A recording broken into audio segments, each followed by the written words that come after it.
and they're living on the streets. Vehicle is a white van, unknown license. Oh, it's in a flying saucer. 3, 2, 1.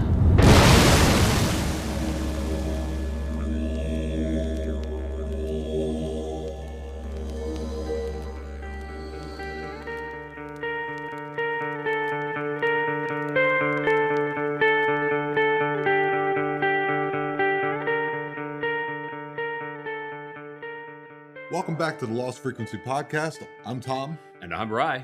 And today we had a very special guest, Mr. Darrell Denton. What did you think? Wow. Oh, what did you not think? Do you like rainbows? Do you like doing backflips? Well, after this episode and after hearing Darrell talk, yeah, his stories were mind-blowing. The first one, I don't even know if I should talk about it. No, you shouldn't, but just know his stories are kind of like a diesel motor. You know, it's got glow plugs. It's not spark plugs. It takes a minute for the train to get going, but he's doing set and setting, and he puts you there with him and his grandfather's farm. And the next thing you know, like your head just blows up. You know, that first story was amazing, but personally, the second one he delves into, we just kind of naturally go into that second story. Like he just brought that up, and I was like, "What? Yeah. What are you talking about?" Put you in a little bit of a cliffhanger because there was so much more that we could have done, but this would have been like a 7-hour podcast, and I'm sure eventually that Darrell's going to have to go to sleep, like you guys and us. I know everybody needs a little bit of a reprieve, and if you're listening to our background noise, you might hear it's a little loud, but that's the way we like it here because we're recording live on a rooftop somewhere in Mexico. Welcome to Mexico, senor. Yeah, there's drive-by taco stands. There's dogs, more dogs, maybe some more dogs. Yeah, maybe gangs of dogs. We don't know. Well, not to give any negative connotation to Mexico, but there's a lot of dogs here. A lot. Yeah. A lot. But that's just the way it is, and we're going to have to deal with it. So where we are here now is we are asking you guys, if you have any stories or experiences like the ones you're going to hear, we want you to drop us a line. You can send us an email at TheLostFrequencyPodcast@gmail.com or find us on Facebook at The Lost Frequency Podcast. I think actually we're just The Lost Frequency actually on Facebook, but either hit up myself or Tom and send us a message. And I want to thank you guys for joining us on this episode. It's a very good one. And remember, this is the Lost Frequency Podcast where we bring the periphery into focus.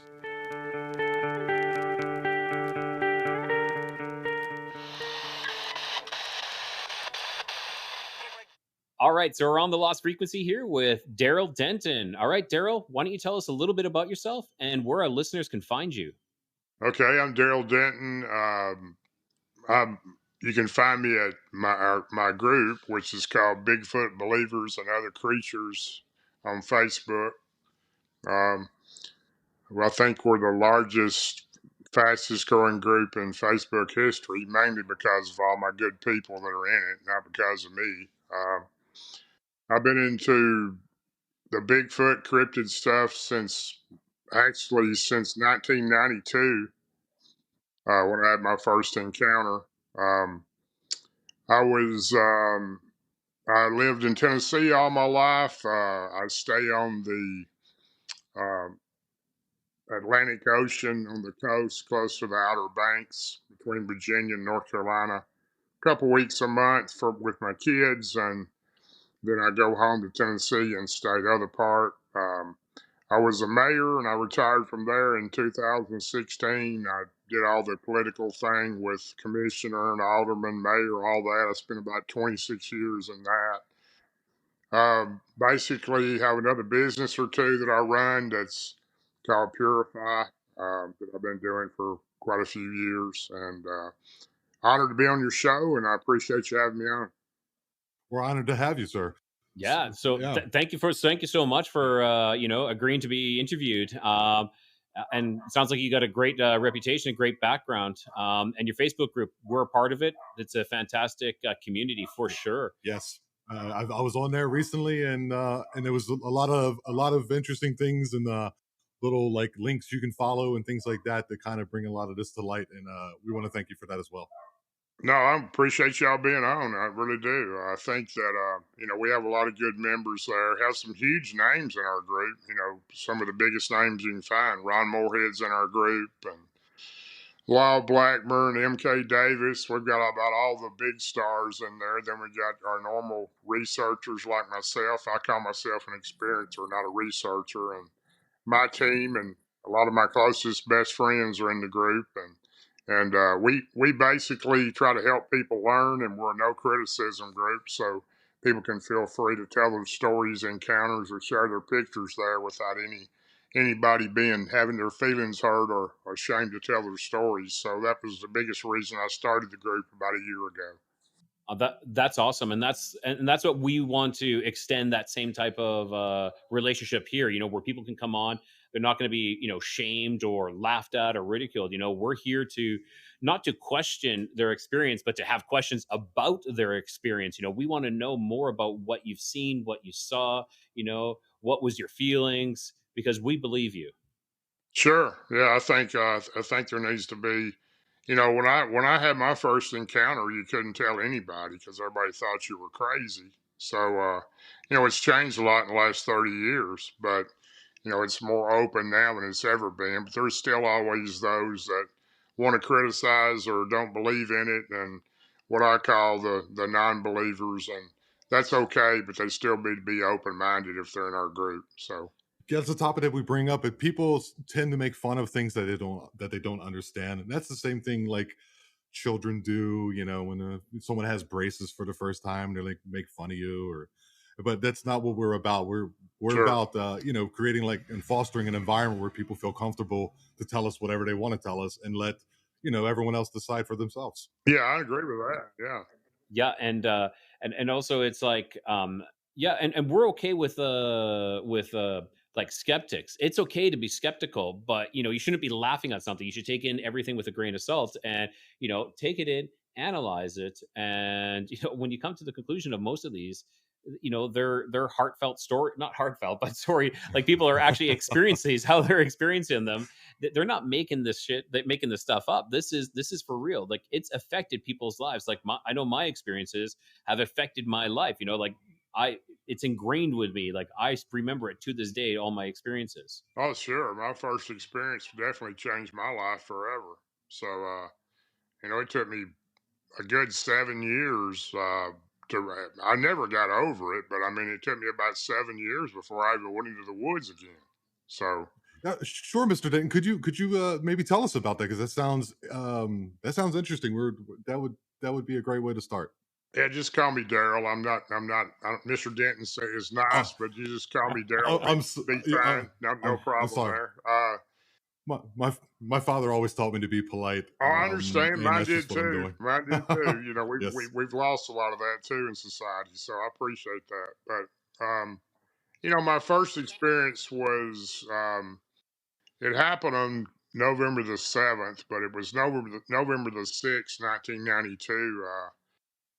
My grandfather had a big farm in Cannon County, Tennessee, and I was real close to my grandfather and my grandmother. I lived with them until I was in school, and I stayed with them during the week because my parents lived there, and they stayed in Nashville Monday through Friday and came home on the weekends because it was such a long drive from there to Nashville every day. It was right at 100 miles, so kind of hard to make that drive every day. But anyway, my first experience, I take three of my buddies to my grandfather's farm every year on the opening week of black powder season, which we call muzzleloader here.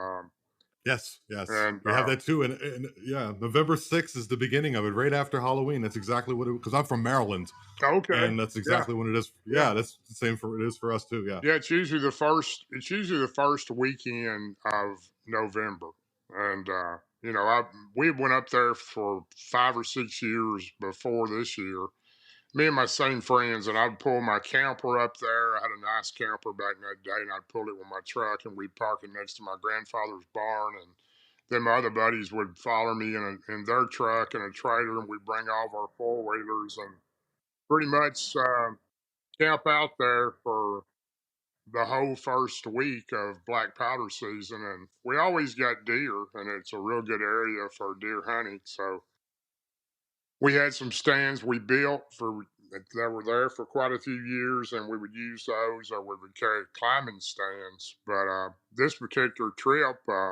after we got set up that Saturday, um, my grandfather, I went up to the house and talked to him. My grandfather was 92 years old at that time, but he was unbelievable for 92. I mean, he was in tremendous health and just remarkable. He always was. But and he lived by himself at that time. And I had been talking to him, and I said, "Granddad, what would be the best place to get a trophy deer? Because that's really what I'm after this year, instead of just a meat deer, as we call them."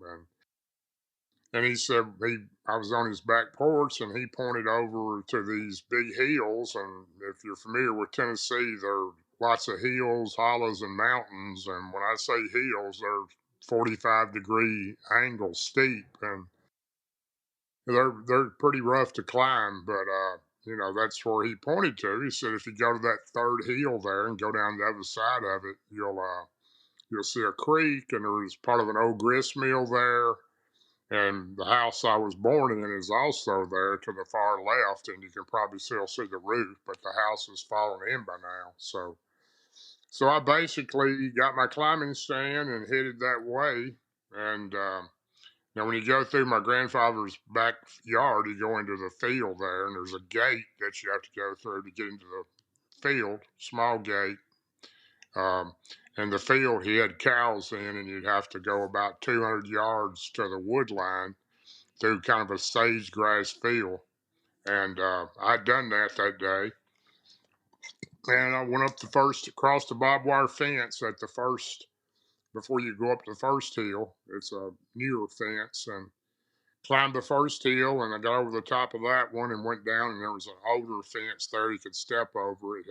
Nothing had been in there in quite a while, and it was kind of rusted and falling down. And anyway, by the time I got to the bottom of the third hill, I seen the creek, and I followed the hillside around on the creek bank until I got to an area that I thought looked pretty good for me to put my climbing stand on. And I seen a nice tree on the left and overlooking the creek, and kind of a clearing area on the other side of the creek around the woods, or one small area that was in the woods that was kind of cleared out. And put the stand on the tree and climbed up it and cut a few limbs off and got everything set up for the next day, and came back down in the stand and crossed the creek and walked through the creek. And it wasn't a real wide creek. It was 10 foot probably wide, maybe 12 foot. And it was wider on upstream, but not there. But it was a creek that ran all year round. It was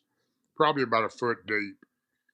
And I crossed the creek and went up on to the top of that bank on the far side, and there was a game trail right on the bank, and it ran all the way down that side of the creek. You could see deer tracks in it, and I seen some deer antler rubs and some other things close by in that area, and I felt pretty good about that spot. There was a lot of acorns that year anyway, and they were all over the ground. I could see where deer had been eating them. And I went to the right a little bit, and I had carried a drag rag in with me all the way in there. It was on my boot, and you kind of drag it behind you, and it kind of covers up the scent. And I usually hang the drag rag in a tree before I'm on a hunt across from it. And I actually had seen a limb out, and I jumped up and grabbed the limb. And I'm about 6'5", and this limb was probably about 8 foot off the ground. And I grabbed the end of it and tied the rag to it, and it went up, and it was up about 8 foot off the ground, the rag was, which would kind of cover my scent through that hollow and hopefully make a buck deer come into that area, because they smell that scent on the drag rag. And crossed over and went on back to the house, climbed the hills and went back to the house, and went out to my friends, and they were in the camper, and we had grilled out that night, and like we always do, and just have a good time until time to go to bed and get ready to go hunt the next day. And I told my granddad, I said, if you would get me up, I'd appreciate it. And I stayed in the camper with my buddies, and he usually gets up about 4:30 in the morning.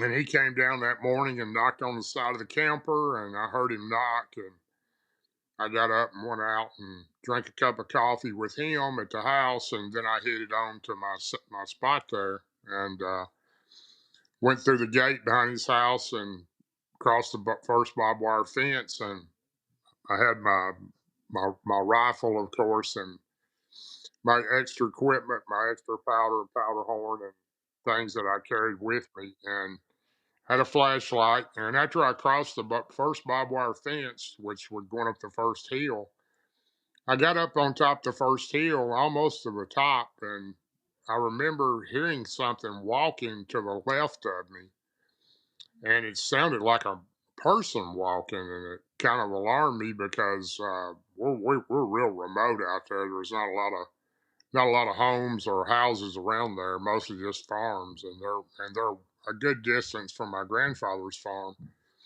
But we had permission to hunt on the adjoining farms too. My grandfather knew everybody there. And I thought, well, surely somebody's not hunting in here. I don't know what that was. And I shined the light again, and I didn't see it. When I would walk, it would stop, and I would shine the light, and I didn't see anything. And after I got over the first hill and I was going up the second hill, I heard it again up on the top of the hill that I just come over. I heard something walking, and I stopped again and shined the light, didn't see anything. And then I went ahead and crossed on over and got to the bottom of the third hill and went down to the edge of the creek. And I didn't know the area that well in the dark, especially because I'd hunted there all my life, but not that far in. And walked around the creek, and I found my stand in the tree, and I was still hearing something walking on top of the hill to the left. And I couldn't figure out what it was. I knew there wasn't any cattle in there because there was no cattle in there. Nobody lived back in there. After you pass the first fence, there are no cattle. And anyway, I kind of got a little nervous about it. I thought, well, surely somebody's not come in here hunting, because I knew it wasn't one of my buddies, because I knew what direction they were in, because they were hunting the same hollows they'd always hunted in. And I got up the stand, got in the stand, and it usually takes about 15 minutes to get up the tree in that stand, because I was about 25 foot off the ground. But the tree was on like the hollow was like a 45-degree angle hollow, and the tree was on a slant on that hollow, and it kind of gave me a real good view. I was kind of overlooking the creek in that field at an angle. And I got up there and pulled my gun up and got all my gear out and hung it on the limb I'd cut up there, and along with my binoculars I'd hung up there. And then I pulled my gun up with a rope, put my harness on, my safety harness, and I had a little bar that went around my stand, and I pull it down in front of me, and I can lean my gun against it. And it also has like a camo cover attached to it, and it covers me up from about the top of my chest to my feet, covers them up where you can't see me. And I always wore blackout under my eyes, and because of a lot of times the sunlight. I have a question here. So when you're hearing the walking, sorry, just to step a little bit back, when you hear the walking, was it keeping like the same distance? Do you figure it was like the same distance away the whole time? Whenever you heard it, was it, maybe like, I don't know, 50 yards away? And did it remain at the same distance, kind of like pacing you off almost, or did it seem to come closer or go further away? Now, when I first heard it, it was closer. After I'd crossed the third hill, it seemed like it was up on top of the hill, and the hill I'd just come down, which was probably 100 yards or more to the top of the ridge line on that hill. And I heard it kind of go down the ridge to the left of me and then stop. Uh, it sounded like it was further away when I got in my stand, but as going up, it sounded like it was closer when I first heard it. But it had walked away from me. It seemed like, but I could still hear it walking. It was a bipedal walk. It wasn't like an animal like a horse or a cow or anything like that. But Daryl, were you carrying a sidearm for protection? Because a muzzleloader, you get that one shot, and then you have, I don't know if you're using a flintlock or percussion caps or what have you. Did you normally? I mean, because I know it's your grandfather's farm. Did you think, like for protection reasons, normally you carry like a 9mm or something like that? Did you have that? I never did carry a sidearm up there. Of course, I did at other places sometimes, but not up there. And I never carried anything but my black powder rifle, and I did use the percussion, the little tips you put on the end of it to fire. And no, I didn't have another weapon. I just had that. And during regular season, a lot of times I would carry a pistol or something, but you don't think you'd see a game warden or anybody with a game and fish out in that area, but I always tried to follow the rules, and I didn't want to get caught carrying anything but what I was supposed to carry. True, So true. Plus, I'd imagine you carried a sidearm in the regular season a little bit more because there's probably more hunters during like regular rifle season than it is during black powder, correct? that's true, yeah. And normally, I did have a weapon. I did have a sidearm with me, but I didn't carry it with me that day. It was in the camper.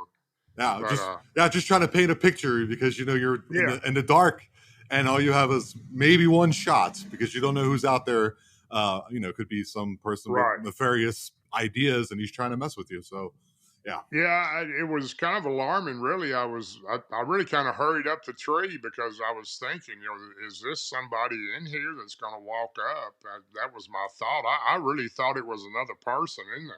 Interesting, very interesting. Yeah, it definitely is starting to set a picture of little scary kind of thing. What or who is out there. Yeah, it was kind of alarming. I wouldn't say I was scared. I think I was more concerned because I couldn't imagine somebody being in there. But because I knew that my grandfather wouldn't allow anybody in there with us hunting in there. So, but anyway, I was in the stand. I got set up, and it was a while. I don't know exactly what time that was when I got set up in the stand. I don't remember the exact time. It was probably after 7 because I'd stayed with him and had some coffee, and then I went on down. But it didn't get daylight till about 6:30, 6:45 when you could barely see some light. But actual daylight was probably more like closer to 7. And when you're in those hills and the trees, it doesn't actually get as light anyway till the sun comes all the way up. But I'd sat there for a while, and right before daylight, I didn't hear a sound. It was quiet as it could be, which was kind of unusual because I'd hunted those woods all my life, but not that far in. And I'd always heard stuff in the woods, even in other areas I'd hunted. I'd hear something in the woods walking around, even in the dark. But I thought it was kind of different that I didn't hear anything. But I didn't hear anything till right about daylight. I started seeing a few squirrels and hearing a few different animals running around the leaves. But as the sun started to come up, just enough light where I could tell what I was looking at. I could see the field, and it was a real foggy morning that morning too, which was unusual. And I could see the fog coming off the creek and off the field across the creek there, the small clearing. It wasn't actually a field, but I started. It started seeming more normal. I didn't hear whatever was walking anymore for probably an hour or longer. And when the sun came up, I looked to the left of me, and there was a huge cane thicket that went all the way down the side of that creek to the left of me. There was a ravine between me and the cane thicket to my left, a small ravine, and part of a bluff. And then it was nothing but cane as far as I could see. When I say cane, it's this green looking cane that grows on the riverbanks and the creeks in Tennessee. And it grows up to 12, 15 feet tall, and it's real thick all down that side. You can't see into it. It's just too thick. And I kept looking over in that area to see if I'd see anything. I was just quietly looking around a little bit, and I guess it was probably around 8 o'clock. Somewhere on the other side of that cane, I seen 3 deer come out, and they walked through the creek, and they went up the bank onto the other side of the creek and to that game trail, and they walked right by in front of me. Of course, I'm looking straight ahead, and they came to my right, which is they came out on the left side, but they walked down toward on the other side of the bank to my right, and one of them was directly in front of me, and it was a bigger doe, which is a female deer, and there were two other does with this female deer, and they were just walking around there in that open, in that clearing, and they were just milling around like deer do. They were eating acorns and doing a normal thing a deer does. And I watched them for a pretty good while, and they were just acting normal. And, I was watching them, and all of a sudden, for no reason at all, the bigger deer that was kind of to the left of me, straight ahead to the left, and there was a deer on both sides of that deer.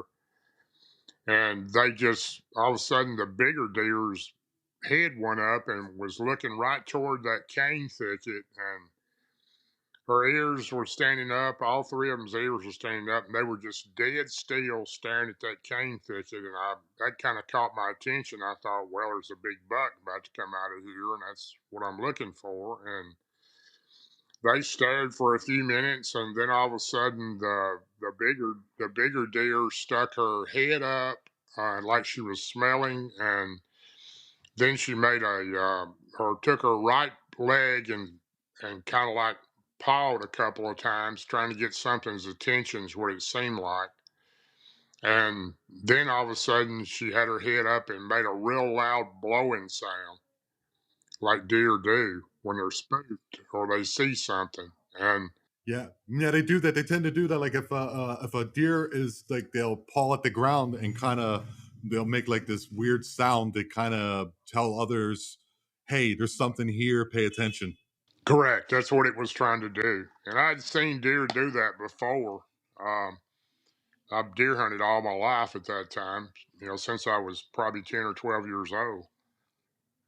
And anyway, after she made that blowing sound, she turned to the right and took off running across in front of me on that game trail. All three deer were just running as fast as they could run, like somebody had almost fired at them or something.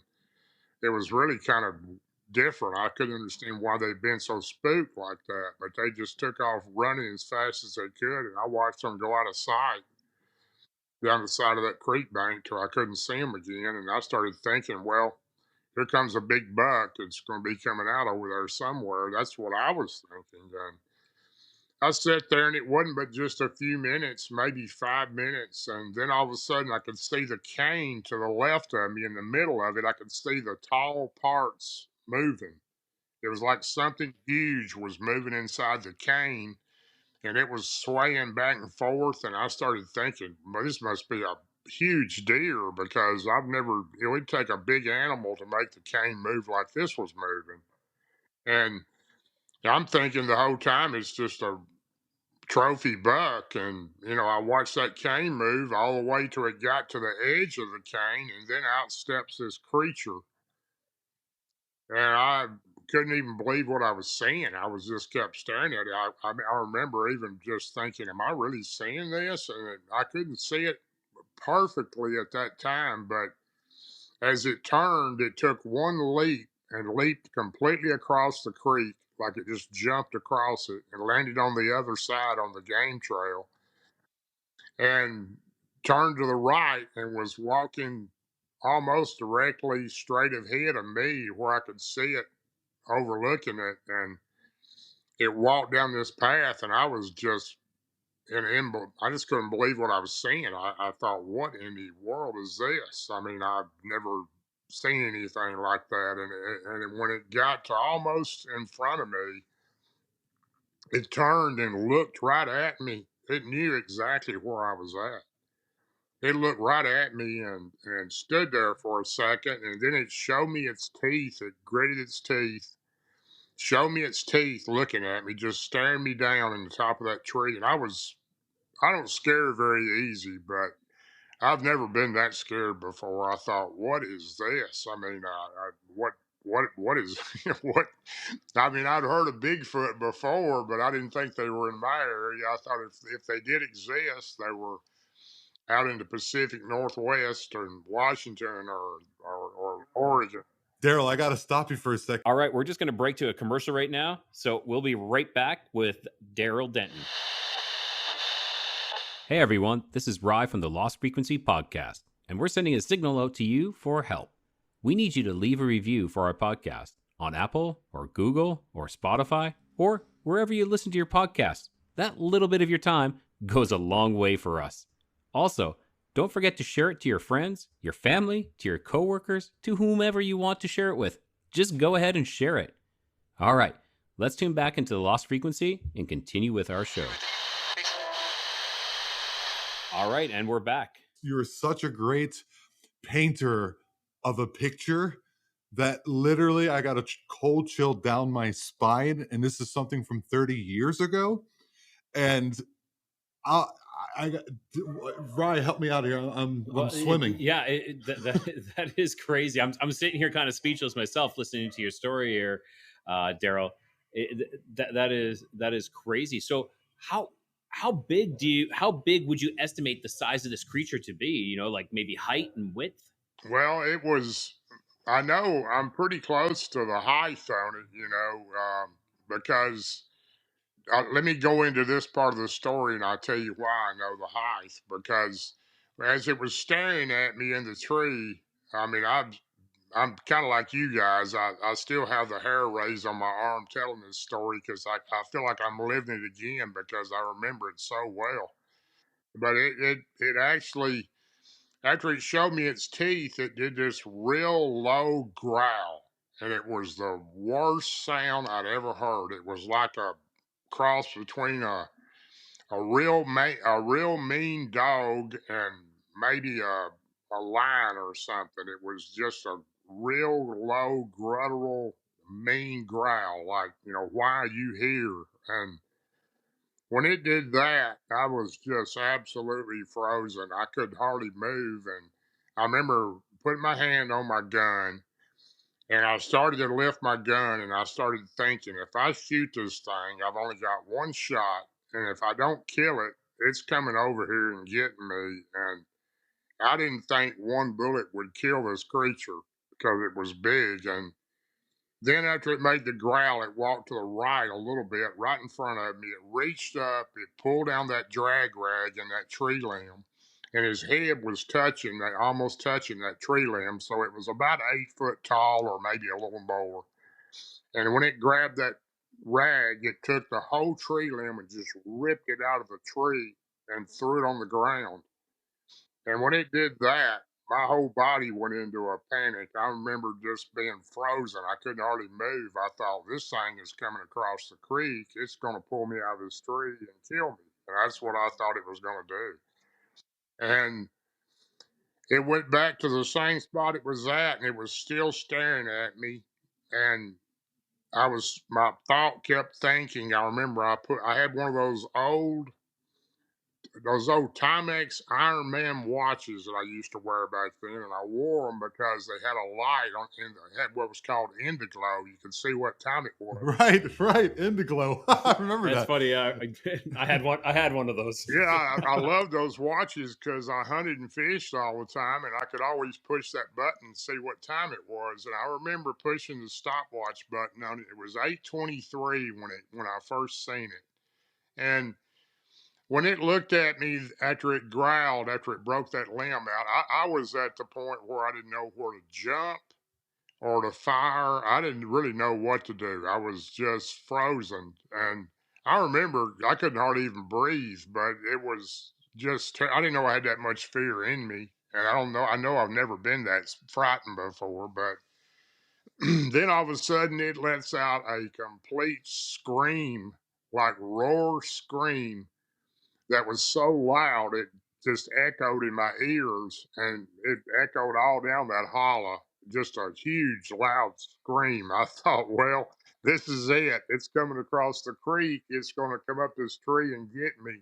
And then it just looked at me one more time and it turned around, about where it was standing to behind where it, and it went behind where it was standing, just started walking away straight into the trees and the hardwoods. And I watched it walk until it was, and it turned and looked back at me one time before it got completely out of sight, and then it disappeared into the woods. And at that point, I'd done made my mind up. I wasn't going to try to take 10 or 15 minutes to climb down this tree with this climbing stand. So I lowered the bar and jumped about 25 feet out of the top of that stand with my gun in my hand, and there was leaves below me all the way down that bank, and I slid in those leaves and slid all the way down the bank into the creek.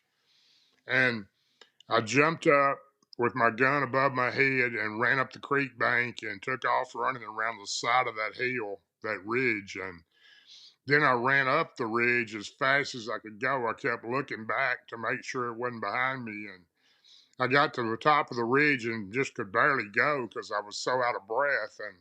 And I took off running down that hill, going to the top of the second hill. I got about halfway up the second hill. I looked back and the thing was on the hill looking at me, the hill I just crossed. I looked up, it was standing there looking at me, and then that really kicked me in another gear.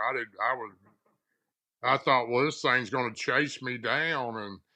And I don't know if it was the same one or another one. I couldn't tell you. It looked like the same one, but it may not have been. But I went on across that hill, and by the time I got to the top of the third hill, I was running as fast as I could, and that barbed wire fence I have to cross to get to the field. I tried to jump that fence running as fast as I could, and I made the fence, but it caught the bottom of my pants and ripped them all the way up. Ripped them all the way up to my Oh my God. ripped them all the way up to my knee and tore a big gash in the side of my leg. And I just kept running through that sage field. It was about 200 yards wide. And when I got to my grandfather, after that gate that went to my grandfather's backyard, I opened it and turned around and looked and didn't see it, locked that gate, and went straight running into my grandfather's back door. And he had a screen door there, and then he had a door on the other side of it. And I ran in and I locked the screen and locked the door, and I was looking out the windows and I was looking out the glass in the door, and I didn't see it anywhere. And I went to the right and went into the living area where my grandfather was sitting, and he had this big, huge pot-bellied stove that sat in the corner of his house. And I went over and sat down behind it and in the floor, and my grandfather was sitting there in his rocking chair in front of the stove. And he said, my grandfather never called me my name my whole life. He always called me boy. And boy, what's wrong with you? And I couldn't hardly talk. I was out of breath, and I was just scared to death. And I was sitting in the corner over there with my rifle, and he said, boy, what's wrong with you? And I said, Granddad, I seen a monster in the woods. He said, a monster? And I said, yeah, it was a monster in the woods. I thought it was gonna get me. It was a monster. And he said, well, what did it look like? And I started telling him, and he said, oh, you seen the woodburger? I said, a woodburger? What is a woodburger? And I said, I've never heard you talk about a woodburger. He goes, well, I never told you about them because I knew you wouldn't hunt in the woods and camp out in the woods and spend the night in the hayloft with your friends and all the stuff you've done. So I didn't want you to be frightened of them. And I said, those things live here? And he goes, yeah, they live here. He goes, I've seen 4 in my lifetime. Well, that's so interesting because I was recently listening to a podcast. I can't remember where it was, but they also referred to it as a wood booger. And this was, if I'm not mistaken, this happened to this gentleman in South Carolina. So that's definitely some like deep holler Appalachia. Well, yeah. we're in the deep South up there, and it's real southern where I grew up, and it is a lot of hill people and good country folks. Most all of them are, and they know the mountains and the hills. And my granddad said, yeah, I've seen 4 in my lifetime. I said, I just can't believe you never told me about these things. And I kept getting up and looking out the window and going back to the door, and he said, calm down, they're not going to bother you. And I said, well, he didn't bother me, but I thought he was going to kill me. And I told him what he did, and he said, well, you're in his territory. You probably messed up his hunt.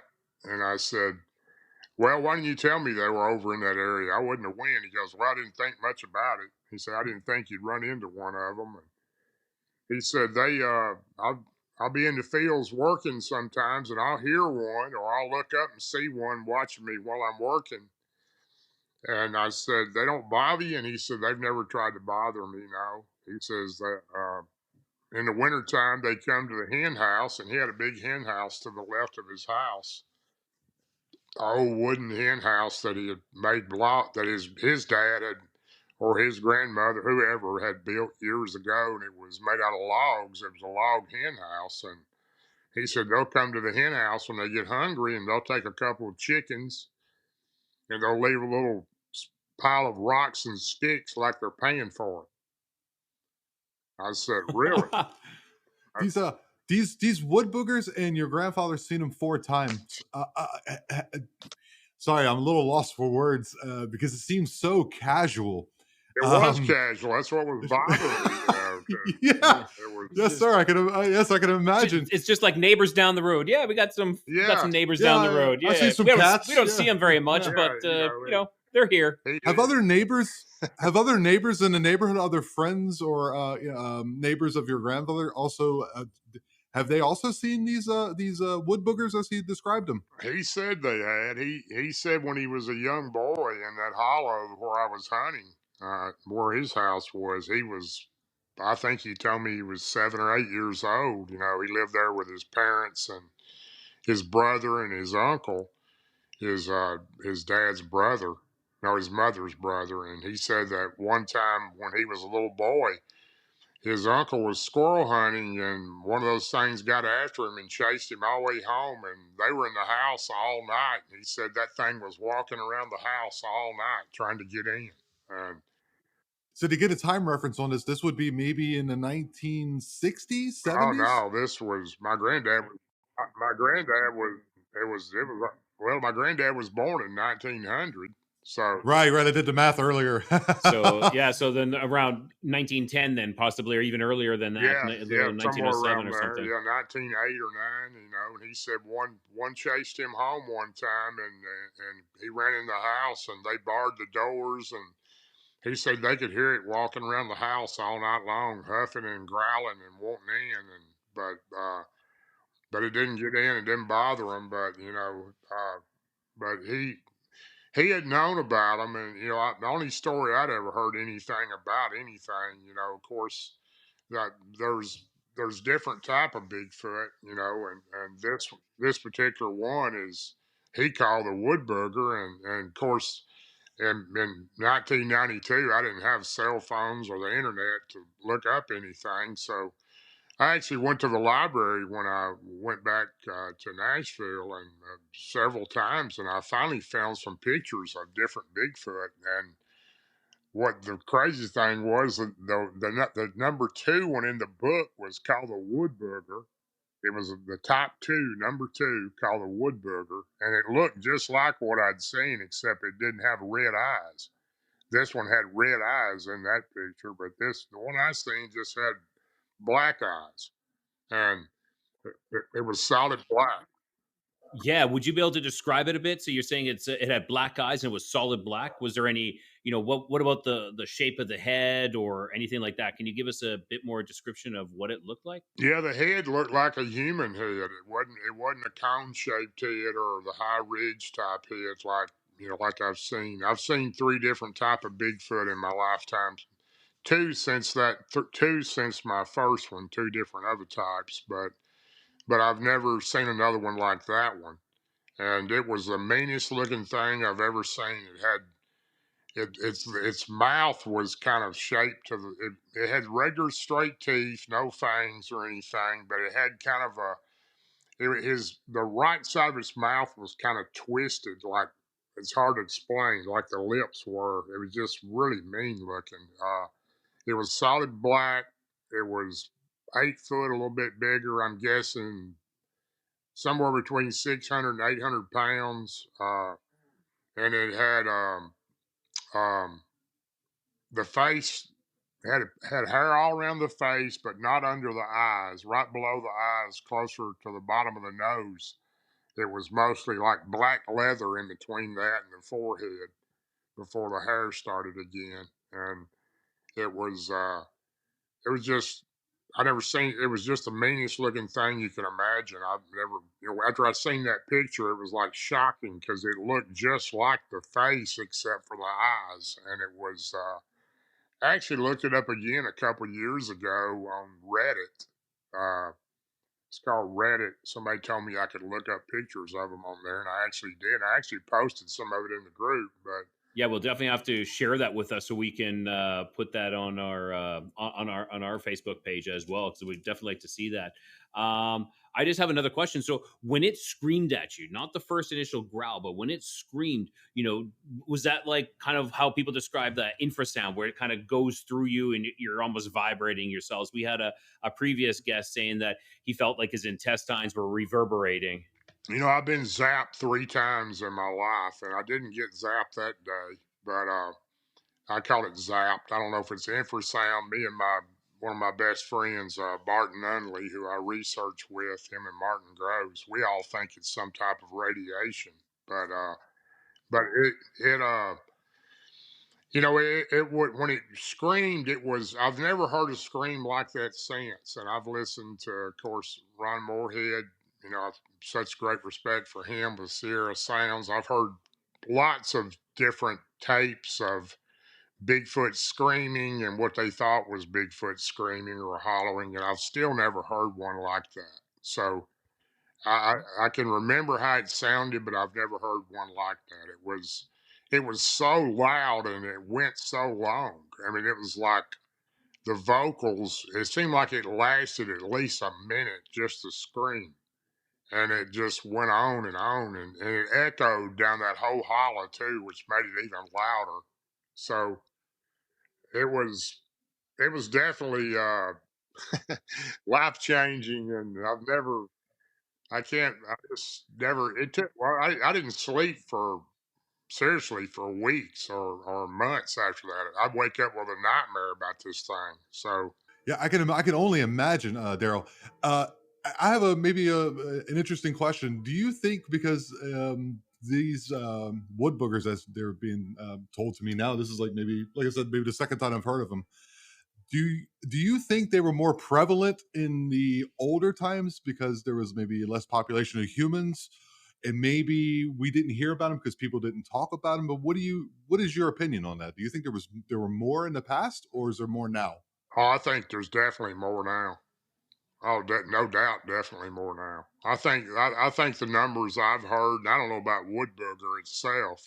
I've never seen another one since that day, but I've seen other Bigfoot. But I call them forest people. There's different types, but some of them are Bigfoot or Sasquatch, and I truly believe that the forest people are different than those. But that's my that's my opinion. I'm no expert at anything. I'm only talking about my own experiences. But Okay, Well, cool. I think your experiences are giving you a little bit more of an expert opinion, far more expertise than I have. So, in your opinion, then, why do you feel that there's more now? Do you feel that they're more prevalent? Are they being pressured out, or are they stepping through something and coming into our plane, or what do you believe? I just think I heard somebody not long ago, and I can't remember who it was right off, but I was just floored by the number they came up with. They estimated around 4,000 of them in the United States, and I just started laughing. And me and two of my buddies that were with me when we were listening to it, because I would be personally, I think there's more than that just in the state of Tennessee. So they're why I don't really know why there's more of them. I think because they've multiplied, and they're real territorial, and they're very elusive, and they're actually they're more intelligent than a lot of humans. I mean, they're super smart. They really are. So Yeah, I don't mean to laugh at you, sir, but I just like that because it kind of follows along with some of the things I might be thinking. That is so I mean, if you have the Smoky Mountains in the east, you got the LBL in the north, Right. and all the farming in between. I'd imagine these creatures. I imagine you're believe that they're more like a flesh and blood type animal, right? Well, my personal belief that I've never seen one cloak in front of me. I do believe they do that. Don't know if all of them do, but I definitely believe they do that. I did see one go behind a tree later on in 10 years maybe ago. A tree by itself in the middle of nowhere, and there was nowhere for it to go. And when it went behind the tree, it never came back out. So I don't know where it went, but it vanished.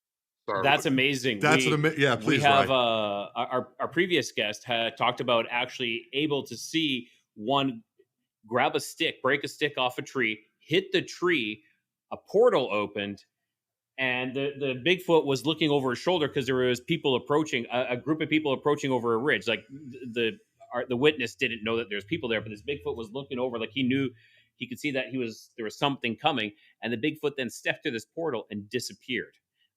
Then he says over the ridge there was a group of people just walking, just some hikers just walking out for a walk kind of thing. And then he was dumbfounded seeing this all, and he eventually had talked to the hikers and asked them if they seen it, and they're like, no, just going on a hike. But he saw it enter a tree. I don't doubt that a bit. I will say this, all I've seen over the years since then, I'm more open minded than I've ever been. So I think anything is possible. And they do have when you ask me if they're flesh and blood, I think they're flesh and blood, but I do think they have some type of interdimensional special type power, a lot of different special powers that we don't possess. Now, I do think that we all have ability to do a lot more than we do.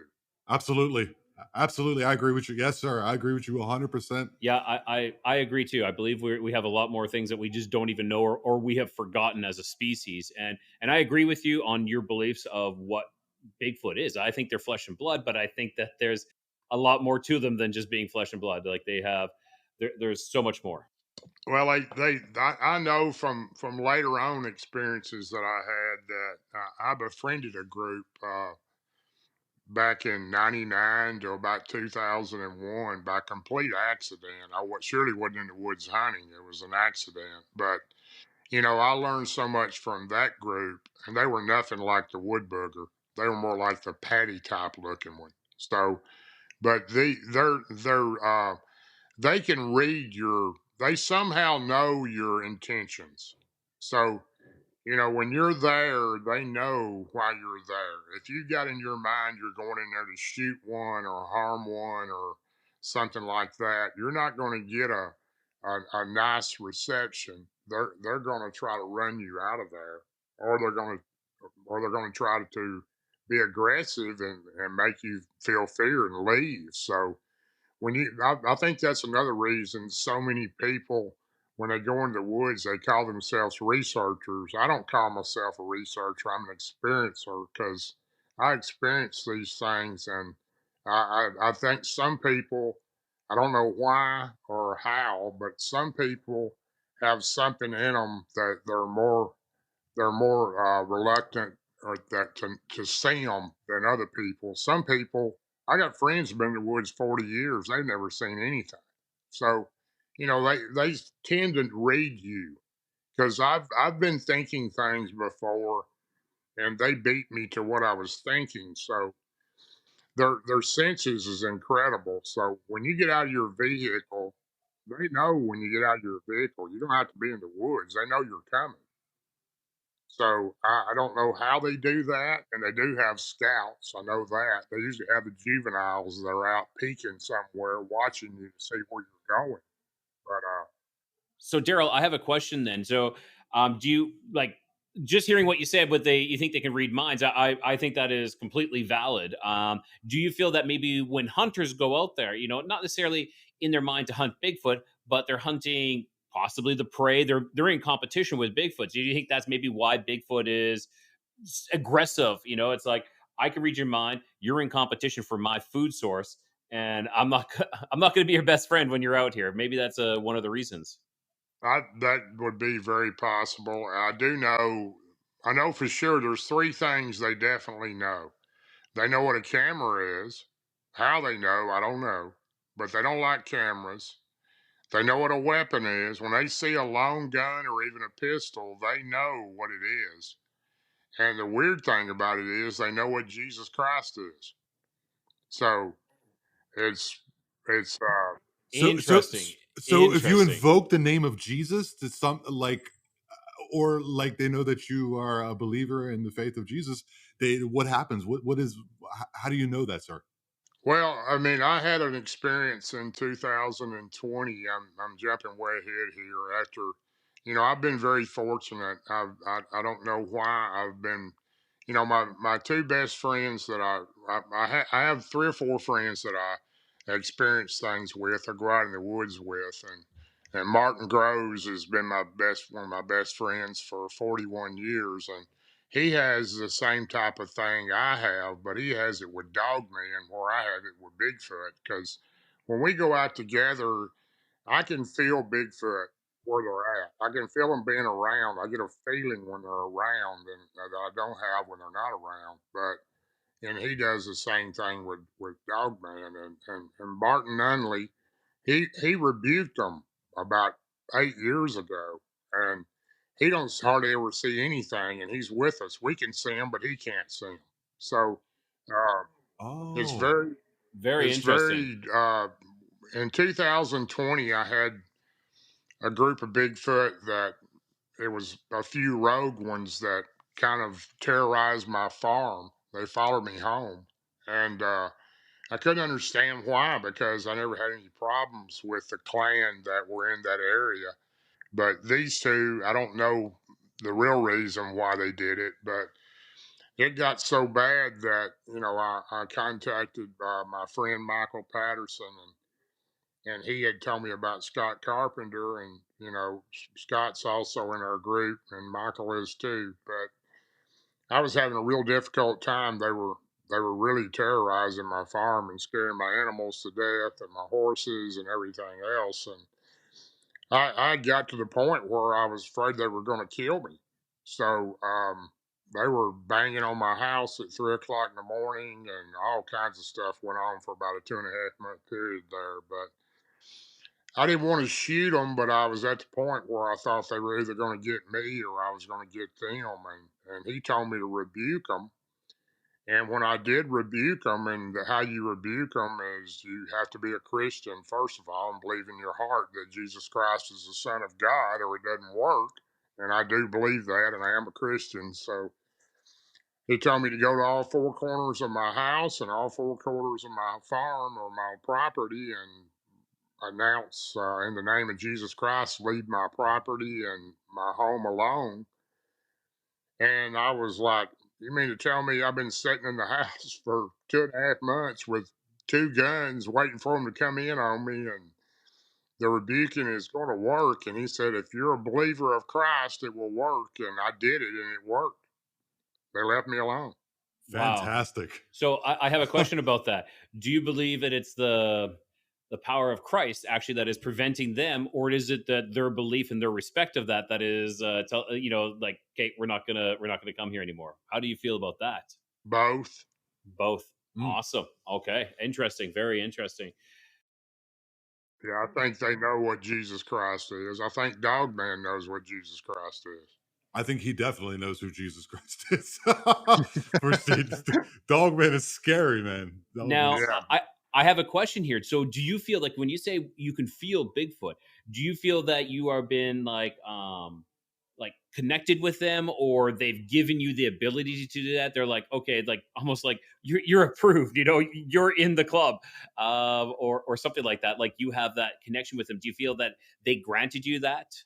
Well, I can only tell you again by my own experiences, and that's all I can tell you. I don't know what I know I'm right about my experiences because they work for me, but That don't mean it works for everybody else. But what I was after I didn't rebuke them from me. I rebuked them from my home and my property. So, um, my theory on that is, a long story short. Back in 2000, I won't go into all the details because I'm sure we don't have time for that. But back in 2000, and I guess it was 18 to about. 2000, about the middle of 2020, when me and Billy Howell, one of my research partners that's also in the group, when we were called to I got so many people that call me, want me to come to their area. I didn't know a lot of these people, want me to come and do something about these creatures that were frightening them or looking in their windows or whatever. And of course, I didn't have a large enough team to call on all of those. But one of our friends that lived down in Cheatham County, Tennessee, had called me and Billy to come down because they were real frightened because these Bigfoot were looking through the windows at night and scaring his girlfriend to death. And, when we went down there, and well, we've been down there numerous times, but I can tell you this much. When we were down there one night before all this stuff started happening at my farm, that these orbs came in. And I'm talking about massive orbs. And they were about the size of, two of them about the size of beach balls. And they were hovering above, they come out of the sky and they were hovering probably, I don't know, maybe 70 feet or so from me and Billy, and he was to the left of me, and I was on top of the hill to the right.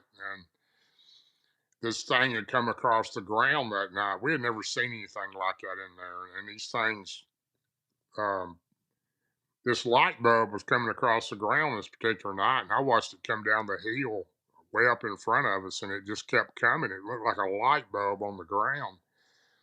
And this thing walked all the way right to me. I was behind a big tree, it had two forks in it. I was sitting behind it. We were watching our Bigfoot come in. We were planning on it, watching them come into the gifting spot at night and get their gifts. And this thing walked almost all the way to me, and I pulled my 45 ready to shoot it because I didn't know what it was. It was 2, 3 foot from me, and Billy hit the spotlight to the left and lit up the whole woods. And this thing turned into an opossum.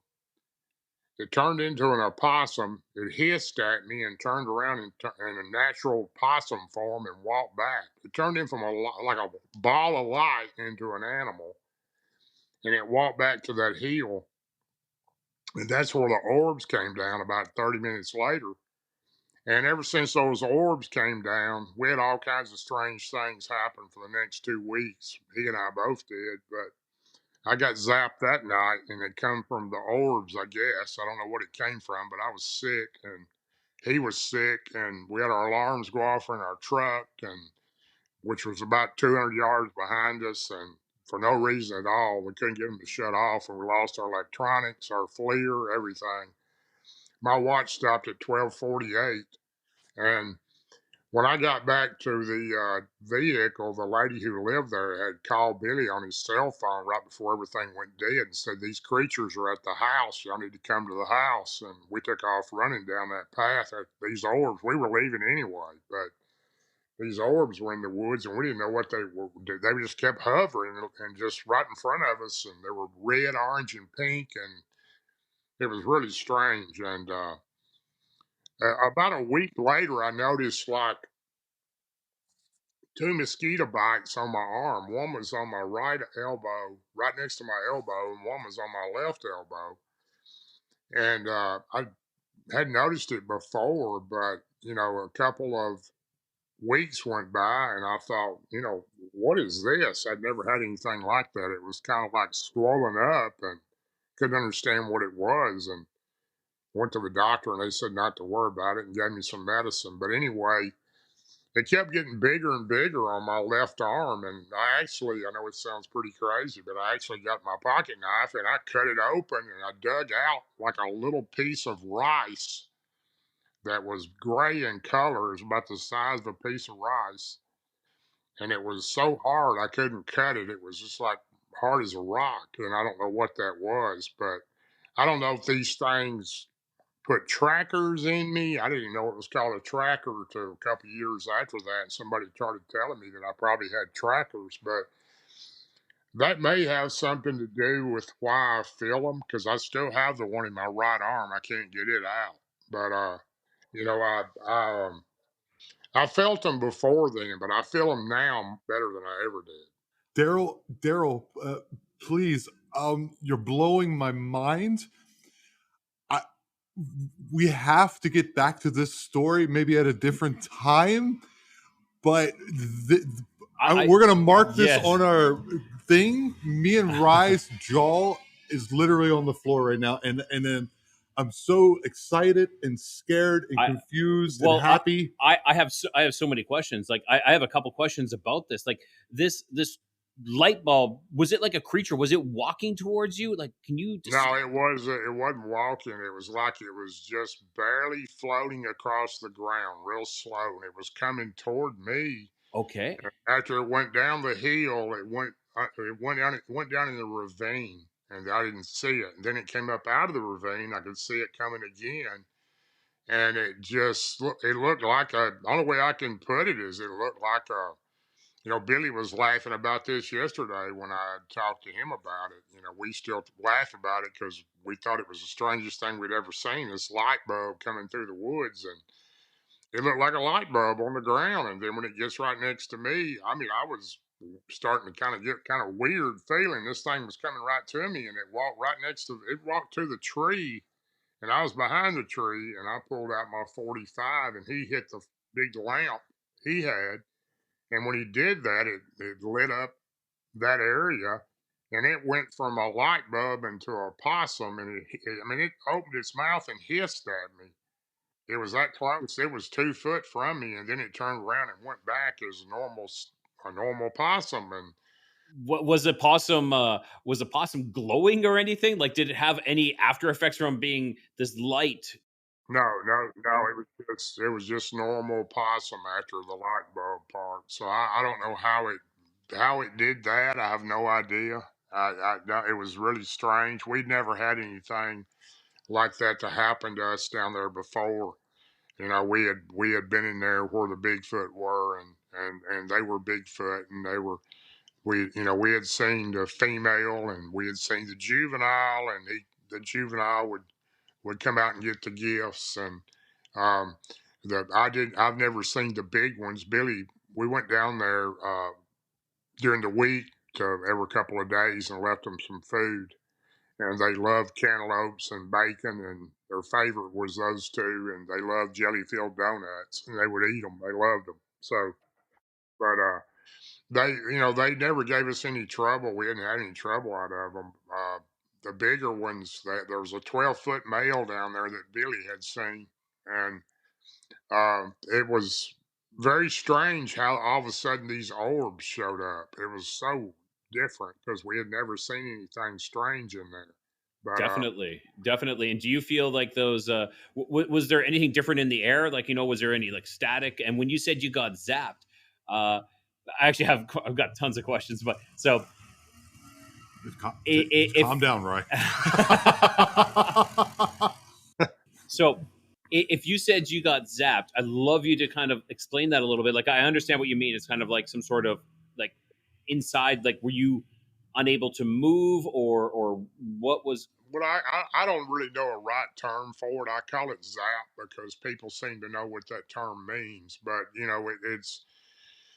I had like tingly legs, like how when your leg goes to sleep, how it tingles. That's what it feels like on your legs. That's what it felt like with my legs, anyway. And then I had a real sick feeling in my stomach, like I was going to throw up. And then I had a real bad headache. And this all happened after the possum thing happened, and then the orbs came down from somewhere. I guess the sky. I don't know. They just appeared coming. We could see them coming through the trees. They were coming toward they were hovering about a foot off the ground. So I don't know how they did it or where they came from, or I do believe everything, all this stuff, dog man, UFO. I believe all this stuff's connected. I really do. I agree. I agree as well. And this piece of rice that you pulled out of your arm, did you by any chance save that?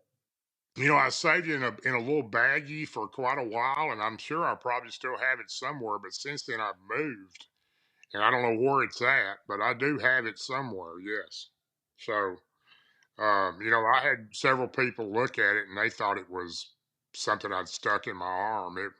It was just real. It wasn't quite as big as a piece of rice. It was a little smaller, but it looked like a little piece of rice. But I except think it that was needs to be between me and you, Darrell. That needs to be underneath museum glass. great. That is tangible. I would definitely keep that, and maybe when this stuff gets a little bit more, for lack of a better term, mainstream, then maybe you can present that, and that would be something that people could actually study and look into, because that is definitely tangible. Well, I really don't know what it was. It was very strange because the doctors couldn't find it. They couldn't see it. Uh, I could feel it down in my skin, but it was just hard to get out. And but anyway, I don't know what it was or what. I don't remember having any time loss or anything like an alien had got me or I was abducted or anything like that. And I don't think I was. But I don't know what caused those things to happen because Billy didn't have them on him, but I had them on me. So it was very strange how that happened. But Definitely.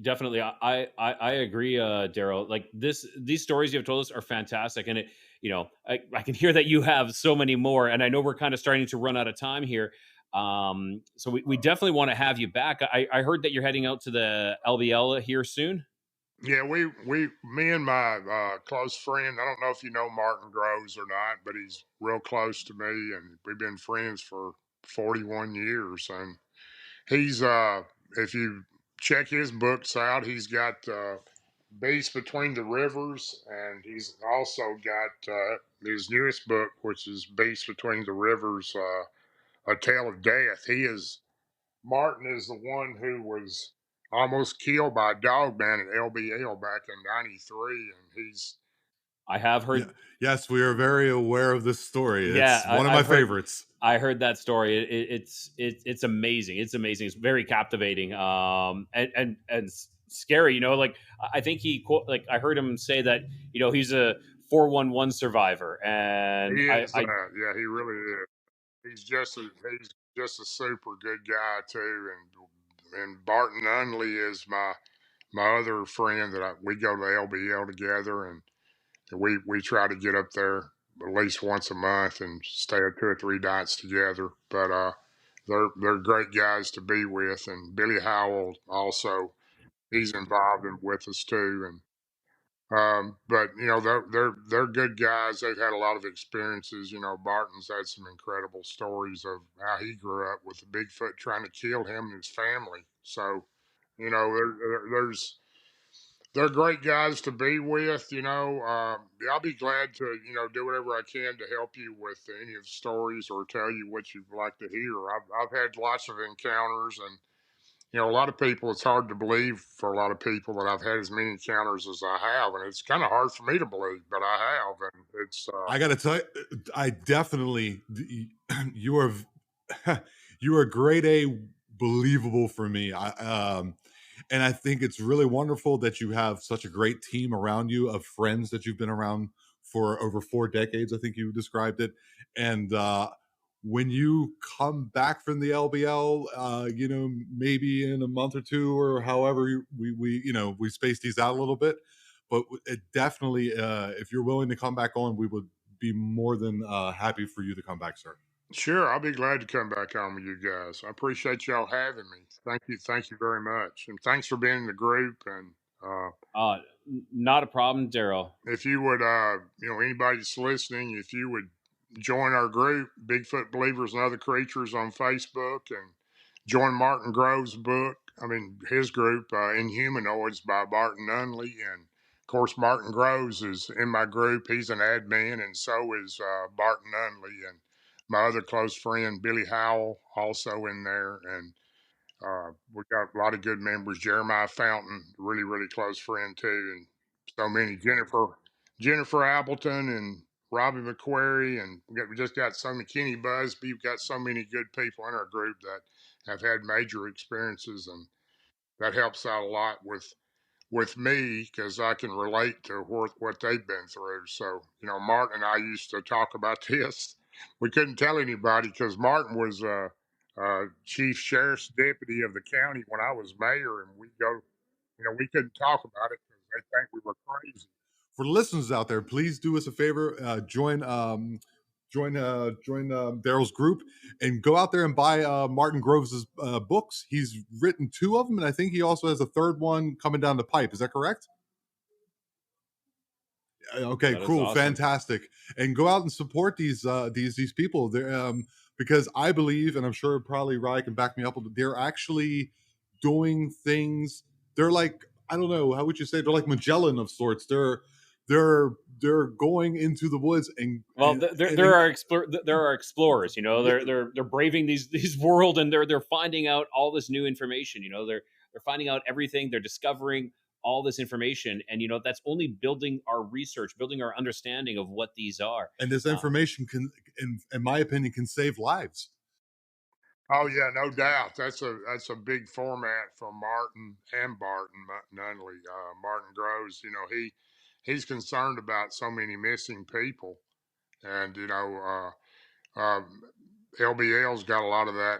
Supposedly, a lot of people supposedly. I don't have my personal evidence, but what I've been told missing there. So I know we've seen Dog Man myself. I've seen one with Martin, and I'm also in the whole 2nd chapter of his last book, me and him and our experiences. But he and I seen one that was incredible in October of 22, about 6 months ago. So yeah, well, wow.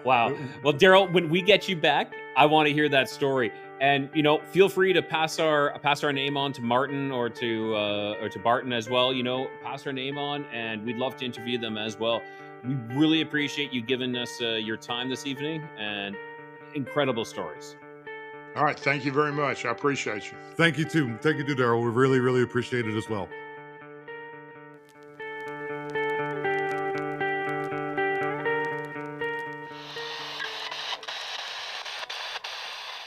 All right, everybody. That was Darrell Denton, and my mind is blown. That was amazing. What do you think about that, Tom? I need to pull out my pocket thesaurus because he is amazing, and what he does is amazing. His work is amazing, but he literally dropped so many nukes. That's the way I described it to you. I want to thank him from the bottom of my heart for coming on our podcast and describing what he experienced. What about that last story? The lights, this light coming across, floating along the ground, and then when they light it up, when his friend Billy, right, yes, lights it up with a spotlight, it turns into a possum, just like that. Like what? I don't even know what to think about that. And then he had these pimples on his arms, and then going to the doctor. The doctor didn't know what it was. He then took a pocket knife like any respectable Southern gentleman would do, and cut out a piece of something. That's going to be an artifact. That is going to be something that he's got to find that and keep that someplace safe, because you watch. This is going to be a piece of history. Yeah, I absolutely, literally, after the interview, I stood up and felt dizzy. Like it was just dizzy, excited. Like this gentleman was able, with his words and his mannerisms and his way of being, put you in his shoes. And to say it's believable would be an understatement. I agree. In his shoes, I wouldn't want to be in his shoes when he was making that 25-foot jump down off that tree, though. Wow. Yeah. You know how scared you have to be to do that? That is crazy. Like when he said he jumped, I was like, I was expecting broken bones here or something like that. But maybe because he was on that hill, 45-degree angle, and a hollow, an angle, and he was able to slide down a little bit. That broke his fall. I think he said he fell into the creek, and I wanted to ask him how old he was at the time, but I think he said he was 17. I think he said he was 17. Yeah, 17 or 18. It was around that age. And And his granddad knew in advance and was like, oh yeah, I didn't tell you. We got some neighbors. I love the picture that he had. His grandfather was just sitting there next to the wood stove, like, Boy. Because that's what my dad calls me, you know? Yeah, I'm a 40-year-old. Hey, what are you doing, boy? That's like, I've never been at such a loss for words, and I think I said it to Rye off, not recording it at the time. I don't know how you say off camera. That's not the right word. Off mic. Off mic. It's as simple as off mic. That I am now a fan of our own podcast because of that interview. You're like, I'm the #1 fan. I want to get a #1 fan badge. We're gonna anoint you the fan club, the president of the fan club. Yeah, I'm gonna get a big foam finger with my head on the fucking top of it. I'm #1. #1 fan right here. Oh, I'm just awful. But I hope you guys enjoyed that as much as we did. And we hope from the bottom of our hearts, really, truly, that he comes back and shares some more experiences. Maybe when he comes back from the LBL with Martin Groves and Mr. Nunnelly, that he maybe has something more for us that you guys can, like, tune in and be as sink your teeth into, excited as we are to hear what's going to happen. It's like an ongoing story. I'm really looking forward to this. Like, there's gonna be some stories, and if not, he's got so many stories already from his from these experiences. All of his previous experiences. Like he was saying that he befriended a group, and that one I want to get into. He befriended a group of Bigfoots. Wow. Yeah, and remember, you can contact us. What's the email again, Ryan? Yeah, if you want to contact us, if you got any stories, any experiences, you can contact us at TheLostFrequencyPodcast@gmail.com. Just like one of our listeners, I call it one of our listeners, but it's actually my sister. She's left us an experience, and it's going to tie into our Blake's experiences from our last episode. Episode number 2, yes. Episode number 2, yes. And this will be about the glowing lady. We're going to tie into that one. All right, here we go. During the summer of 2021, I went on an overnight hike in Jasper with a group of friends and our spouses. We decided to go on the Skyline Hike, which is a challenging and scenic trail that takes you through the heart of Jasper National Park. It's an overnight hike, so we decided to reserve some cabins at Shovel Pass Lodge, which is in the national park and was originally built in 1911. After a long day of hiking, we arrived at the Shovel Pass Lodge. The staff had prepared dinner for us, and it was such a relief to have a warm meal after a day of hiking. We stayed in one of the original cabins, which had a bunk bed and 2 single beds. I took the single bed, while my husband took the other. My friend and her husband took the bunk bed. The cabin was rustic, but cozy, and it had a little night light on that gave the room a warm glow. In the middle of the night, my friend woke me up, and we went outside to use the outhouse. When we came back to the cabin, I fell asleep, and about an hour later, I felt a tapping on my shoulder. I drowsily woke up, but I fell back asleep, but I was tapped again, even harder. I became wide awake. I assumed it was my friend trying to wake me up again, but when I turned over, I saw a transparent woman in color standing in front of me. She was dressed in a long pioneer-style dress. Her hair was swooped up into a bun, and she appeared to be pleading with me. Behind her were several black and white figures who were walking back and forth as if they were unaware of my presence. One gentleman stood out. He was wearing a nice suit and had slick black dark hair. At first, when I felt the second tap, I thought the woman was my friend Lynette, having to use the outhouse again. I even said questioningly, "Lynette?" But as I looked closer, I realized that this wasn't my friend.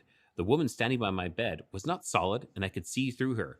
I was terrified and couldn't move. The figures continued to walk back and forth behind her, oblivious to my presence. I turned over, slowly, petrified. I waited for about 20 seconds before I turned back to see if they were all still there.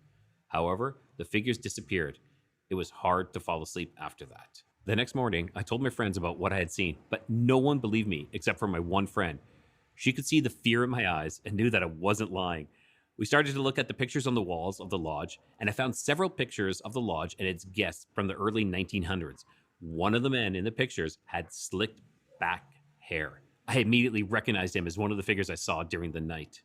To this day, I'm not sure what the woman was trying to tell me, but I believe she was a ghost trapped between the two worlds.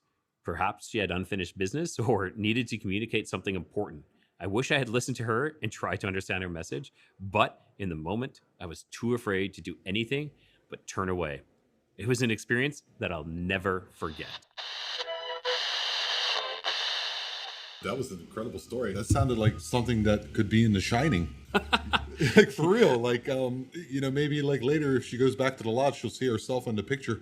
Ooh, I like that. Like a time slip. You mean like, oh, that was me in one of those pictures, maybe? Yeah, I definitely think Stanley Kubrick, well, he's dead now, but he could call your sister up and like do a sequel to The Shining. You never know. You never know. That is crazy. Yeah, that was a crazy story, and kind of reminds me of a little bit of Blake's story from last episode when he was talking about that 1920s, 1800s woman that came flying across the field at him there. She was glowing. Yeah, like some 1920s attire during like the Prohibition, where they had like these speakeasies, and maybe the girl was like trying to tell your sister like, hey, the keys to the liquor cabinet is over there, and like not the liquor cabinet, maybe for the hidden doorway. But in Canada we didn't have Prohibition though. Or something like the lobster has a big tail, and it's like the secret to get into secret the password to get into the maybe it's speakeasy. like in New England. But this isn't in the U.S. though. Canada. Unlike the U.S., Canada did not have Prohibition. Yeah, but you guys have a special relation with us, so I figure, our bad times come your way. No, we were providing you guys with alcohol. We were sneaking the alcohol over to you. Thank you very much for getting my great-grandmother, like, all drunk. Hey, we do what we can. We do what we can. That was a really cool story. I definitely like the, the whole, like, it was like a time slip or something. I mean, definitely. And then actually like finding a picture on the wall of this person. So it'd be great to actually get a picture of that picture, and then we could share that. But yeah, I think that's it for tonight's episode. What do you think there, Tom? I think we should do the call to action. So if you're out there and you like what we do, don't be afraid to rate, comment, subscribe, share, and tell us what you think about us. Yeah, you can find us on Apple, you can find us on Spotify, you can find us on Podbean, Podcast Addict, that's the one I use. Yeah, iHeart, whichever one works for you. You can find us and share it. Share us on Facebook, share us with your friends, share it everywhere. Share it with your coworkers, share it with people you hate, and you're like, hey, I may hate you, but check this out. Yeah, burn it on a 45 and take it to your grandma and say, hey, check out this podcast. And she won't know what you're talking about, but yeah, just, scare her. Bring that heartbeat back. Yeah, you never know. You never know. All right, so I think that's it for tonight. And we'll see you next time on the Lost Frequency Podcast, where we bring the periphery into focus. We close with good night, good luck, and God bless all of you on the good earth.